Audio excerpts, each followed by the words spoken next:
बिस्मिल्लाहिर्रहमानिर्रहीम, अस्सलाम वालेकुम। ये पाकिस्तान का आखिरी बॉर्डर जो सरहदी गांव है वो है।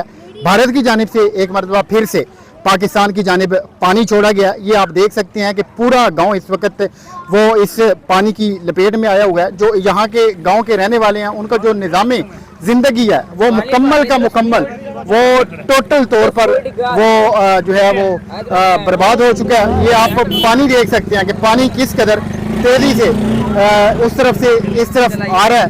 अब जो छोटे छोटे बच्चे हैं वो यहाँ पानी के अंदर ही आप ये देखें कि आपको खेलते दिखाई दे रहे होंगे। ये रिक्शा देखें, ये इस वक्त इस सरहदी गांव की सूरत हाल है। आपको सामने वो जो लोग हैं वो घर के बाहर खड़े दिखाई दे रहे होंगे।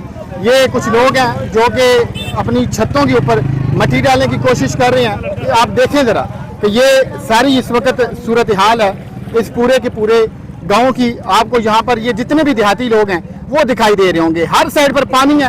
इस पानी की वजह से जो फसलें हैं इस इलाके की वो मुकम्मल तौर पर बर्बाद हो चुकी हैं। फिर ये जो घर हैं इनके भी खुदा न खास्ता गिरने का खदशा है, क्योंकि हर साइड पर सिर्फ और सिर्फ पाकिस्तानी है। और ये कोई नई बात नहीं है। भारत की जानिब से जो आबी जारियत है वो हमेशा की जाती है और पाकिस्तान को नुकसान पहुँचाने की जो कोई भी कोशिश है वो खाली नहीं जाने दी जाती।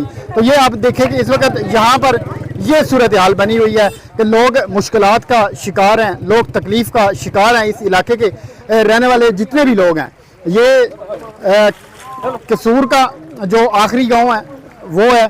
और यहाँ की मैं आपको सूरत हाल से इस वक्त आगाह कर रहा हूँ।